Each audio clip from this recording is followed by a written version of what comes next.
much we love your sweater. That's all we've been talking about is your sweater. Yeah. I got an element today. It's like you're wearing a strawberry sweater and I wear a strawberry sweater. Oh, This I is love fire. it. I like this. What's your I name, man? love it. Kristen, what are you doing here? I'm a photographer. Oh, What do you think he's what's the up to? demo? For the Well, I know, right? He's covered in oh, wait, cameras. let me tell you. If you follow this guy, you're gonna go far, really far. The major rule of thumb is to make me look skinny, take all my pimples away. The only thing I would say is, gang, since there's relatively few of us, can we tighten up a little bit? I bite. I know.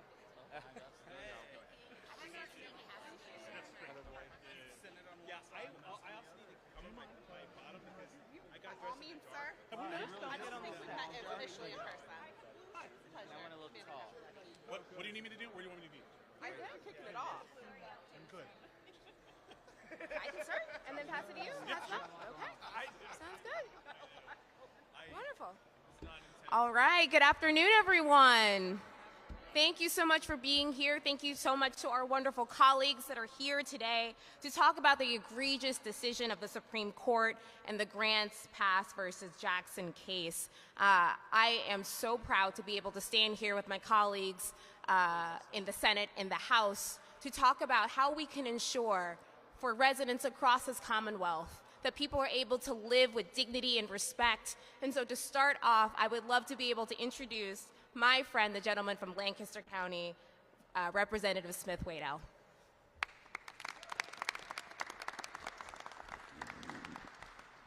Thank you. First, I want to say thank you to Representative Powell for having the vision to urge all of us to have a direct response to the egregious decision by what I think most Americans agree is an out-of-control Supreme Court.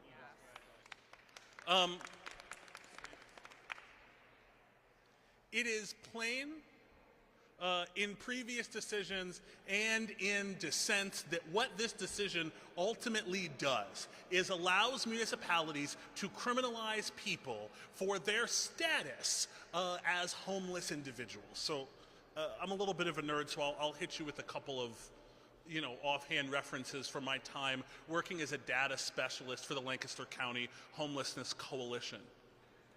HUD put out a memo in 2019, before the pandemic, saying that homeless encampments had reached a level not seen in almost 100 years, and they leave the reader to determine what almost 100 years before 2019 is. In 2021, the Government Accountability Office produces a report on HUD's data where they found that every $100 increase in gross rent in an area increases by 9% the likelihood that an individual will become homeless. And so for everyone watching this, in the past 5-10 years, how many hundreds of dollars has rent increased in your community while the Supreme Court of the United States of America gives broad license to punish veterans, families with children, disabled people, and people suffering from substance use disorder merely for the fact that they could not afford a home in a country where prices are rising every single day? This is not only a fundamental injustice, it is not only plainly wrong, but year after year, study after study, the data shows that criminalizing homelessness, sweeping encampments without care or concern has the opposite effect, that it worsens the crisis that it claims to address. If indeed the goal is to make sure, is to reduce homelessness, especially amongst our most vulnerable populations, then what we must do is provide those people with homes. Now, if the goal is to punish people to fall on hard times and drive additional revenues to the carceral state, then the Supreme Court is doing a fantastic job. But if the goal is to get people off the street and into homes, let me tell you, that this is a group of legislators with a solution. It's not enough to just stand up here and tell you what the issue is, but that this group of legislators is pushing for increased funding for the Homelessness Assistance Program, increased funding for whole home repairs, $5 million brand new dollars to protect tenants in court to ensure that they never become homeless in the first place. And with the leadership of many of the colleagues here, just today we have released a co-sponsorship memo letting you all know that we will soon be introducing legislation to combat the criminalization of homelessness in this Commonwealth.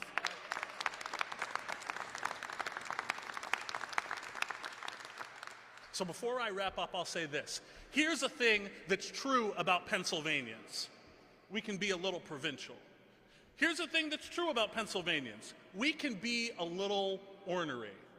So I tell you what, if the Supreme Court of the United States of America will not do its job to honor the Constitution of this fine country, then the General Assembly of the Commonwealth of Pennsylvania will do that job.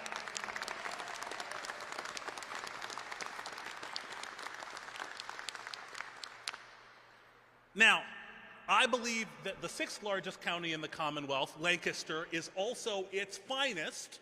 But I hear that they produce some pretty good folks in Delaware and Montgomery County, too. So I would like to welcome to the microphone my colleague, Senator Amanda Cappelletti. Senator.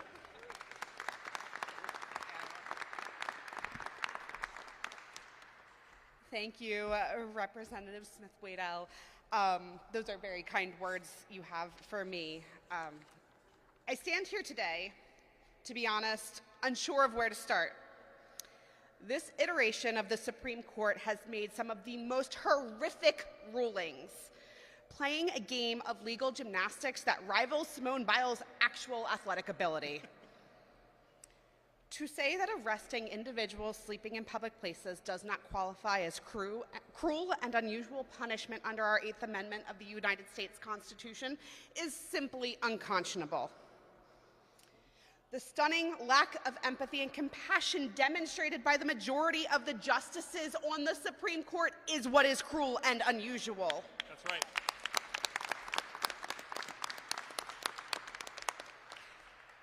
Make no mistake, this ruling puts every Pennsylvanian at risk, threatening our safety and our dignity.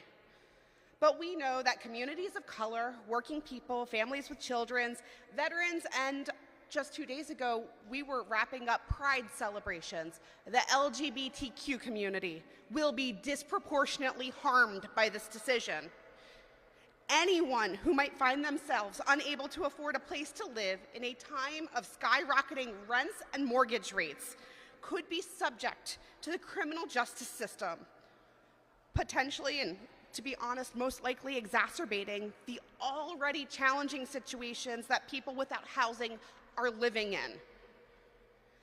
Since introducing this legislation with my colleague, Senator Jimmy Dillon, to help combat some of the rent protections, or provide rent protections, for individuals in Pennsylvania across this Commonwealth, we have heard story after story about people facing egregious rent hikes. I told you all when I introduced that legislation with him about a person that I met who lost their housing due to an egregious rent hike, and with that, their ability to receive needed medical care to survive. I do not know what happened to that person to this day, but it guts me to think that not only was she struggling with her health, if that happened now, she'd be thrown in the carceral system on top of that. We know that housing is getting less and less affordable, and we do not have enough mechanisms in place to stabilize rents, to stabilize mortgage rates, and living costs for people to make ends meet year after year. Pennsylvanians deserve healthy, safe, affordable homes, and there is no question about that. However, when that is not a reality, we cannot turn to criminalizing people who are already suffering. So like my colleague, Representative Smith Elwade from Lancaster County, I am proud to join this incredible group of colleagues right here behind me from the Senate and the House to introduce legislation clarifying that homelessness cannot be criminalized in Pennsylvania. This legislation seeks to guarantee the right to be outside and to share public spaces while ensuring local governments secure adequate low-barrier housing to accommodate the unhoused population. Because at the end of the day, that is the morally right thing to do. That's right. And that is what we should be doing as those elected to represent those individuals, providing laws and supports that protect them. And now it is my honor to bring up to the podium my friend and my colleague who is the leader on whole home repairs in my caucus, Senator Nikhil Saval from Philadelphia. Go ahead. I'm going to slide behind you, though. Okay, right, great. Good afternoon, everyone. I'm Nikhil Saval. It's an honor to represent the people and communities of Pennsylvania's 1st Senatorial District. I'm grateful to be standing here with colleagues in the House and Senate on behalf of all our constituents, all our neighbors throughout Pennsylvania. But I am furious at the reason. As we've heard, our Commonwealth, like much of our country, faces an unprecedented housing crisis. Stagnant wages and skyrocketing housing costs have caused historic numbers of households to be stretched dangerously thin. Nearly a quarter of U.S. homeowners and half of U.S. renters are cost-burdened, placing households one commonplace emergency, a car accident, a job loss, a trip to the emergency room, away from disaster. The Supreme Court's ruling in Grants Pass versus Johnson threatens to exacerbate the housing crisis nationwide, allowing local governments to abdicate their responsibilities to meet the needs of their people and instead to punish those who are forced to sleep inside. This ruling is profoundly disappointing, but unfortunately expected. We have a MAGA majority, Trump's hand-picked justices, who demonstrate time and again their commitment to molding our world for the comfort of the wealthy few over justice for the collective good of society. Our neighbors and loved ones here in Pennsylvania may feel the effects of this decision unless we act. Each day, my office receives calls from constituents who are terrified at the prospect of losing their homes. When people lose their homes, they don't expect to be homeless for decades, but our system keeps them trapped. Without a place to live, you cannot apply for a job. Without a place to live, you cannot register your children for school. Without a place to live, you cannot cook a meal, turn on the heat in the winter, or turn on a fan in the summer. And now extremists on our highest court have expressed that it is okay for local governments to punish their people simply for existing in public when they have no place else to go. People who have been incarcerated once are 7 times more likely to experience homelessness. People who have been incarcerated more than once are 13 times more likely. The Supreme Court's decision on Grants Pass is its blessing for local governments across our country to waste precious public resources on criminalizing people who experience homelessness rather than providing them with the one thing that can solve the housing crisis: homes. Today we say, not here, not in our Commonwealth, not our neighbors. Yes.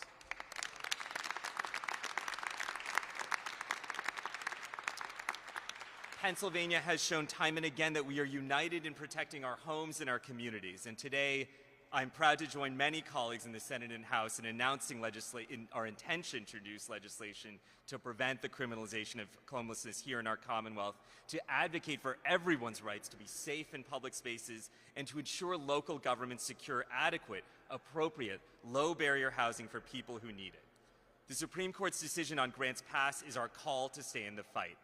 We need to fight against the criminalization of our neighbors who cannot afford homes. We need to fight for bold, effective policy responses that move us from treating homes as mere assets to recognizing them as essential material goods. We need to fight for our public spaces to be inclusive and accessible for all. We need to fight and end the housing crisis that has harmed our communities, and we need to fight like hell. And now, it is my honor to bring up someone who has been fighting for our communities like hell since she became Speaker of the House and for many years before that, our Speaker Joanna McClinton. Thank you, Senator. Good afternoon, everyone. Good afternoon. It seems every week the decisions that the Supreme Court of the United States make get farther and farther away from morality, fairness, and justice. Every single decision has been chopping away not only our rights, but as we see in this decision too, the humanity of people who are in the worst times of their lives. It's not a joke, it's very serious. The numbers are staggering, and we don't have a full counting for the unhoused, for those who don't have a place to lay their head. But the last survey conducted said there's 650,000 at the least in every part of our nation. And Pennsylvania is not without exception. That's why I'm grateful to my colleagues in the Pennsylvania House and the Pennsylvania Senate, the Democrats who keep Pennsylvanians at the forefront of our agenda. We understand these rulings continue to take away our rights and criminalize things that you cannot control. But that being said, we're on the right side of this issue. We recognize the humanity in those who are at the worst times of their lives. Just a few days ago in legislative session, our colleague that I border in West Philadelphia, Representative Brown, brought up veterans. And the number one ask was, what are you all doing about veterans who are combating homelessness? He joins them in West Philadelphia giving out food, and downtown giving out food to those who have nowhere to lay their heads. But we recognize with all that we've been able to accomplish together, we have a lot more work to do in this time and this hour. That's why I'm so grateful to my sister rep, Representative Lindsay Powell, for stepping up her leadership, working on this bill, bringing it at the forefront of our agenda.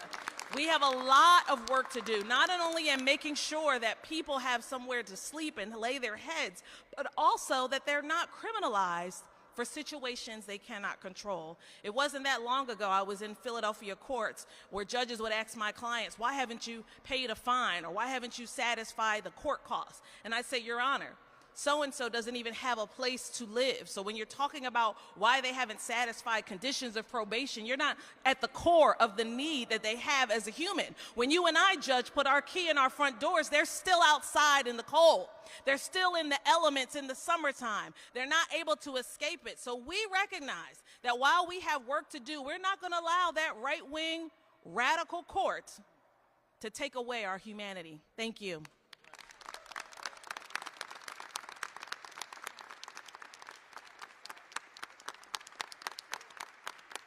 With great pleasure and honor, I welcome from the 21st Legislative District, all the way from the hills in Allegheny County, Representative Lindsay Powell. Come on.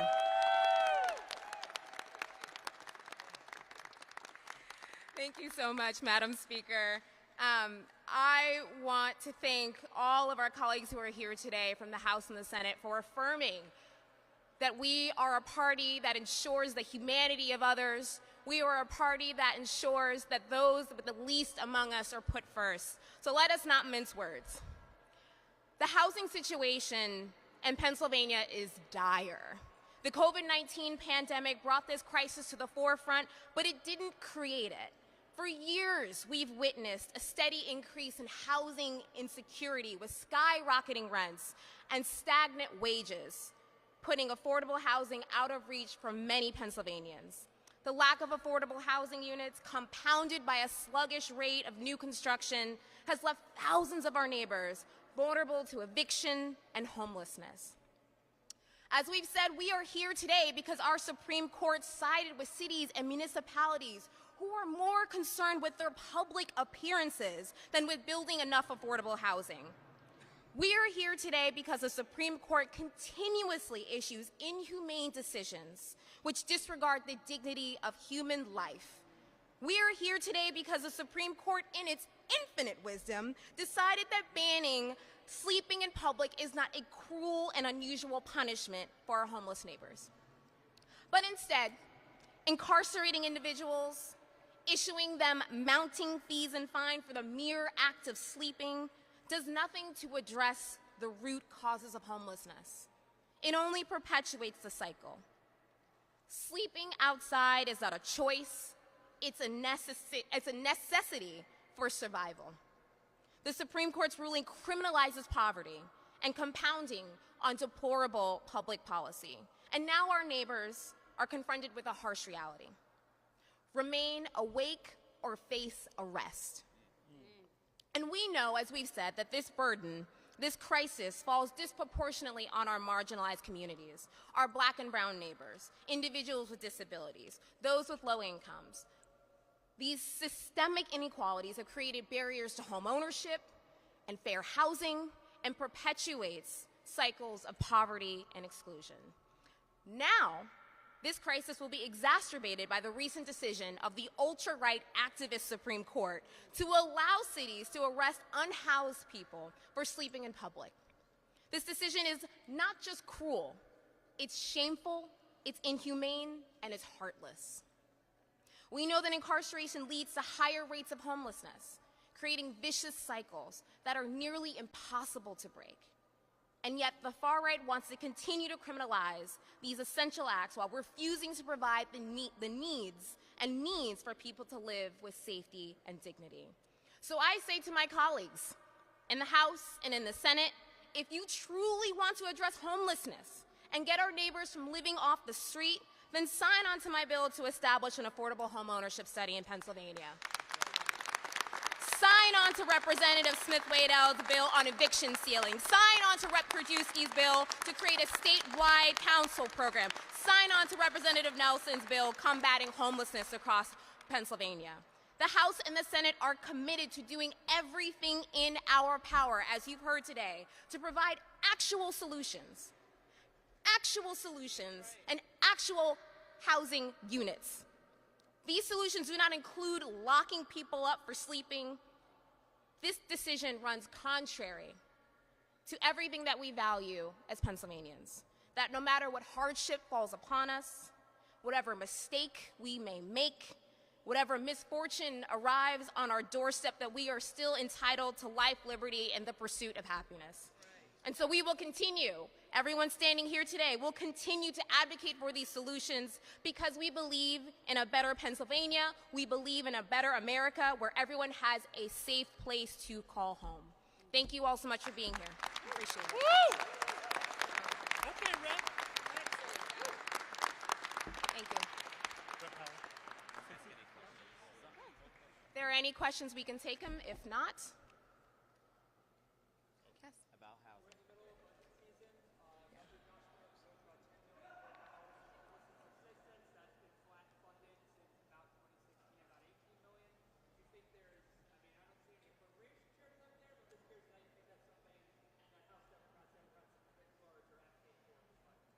No, absolutely. So making sure, as we've talked about today, making sure that we are providing all the resources and supports necessary for those experiencing homelessness is absolutely at the top of many of our asks during this season. And while we hopefully are coming to a close in this budget season, we'll continue both at home and here in Harrisburg to do just that. Appreciate it. Yeah. And with that, thank you so much for being here. I could have been on the bingo card. Thank you, everyone.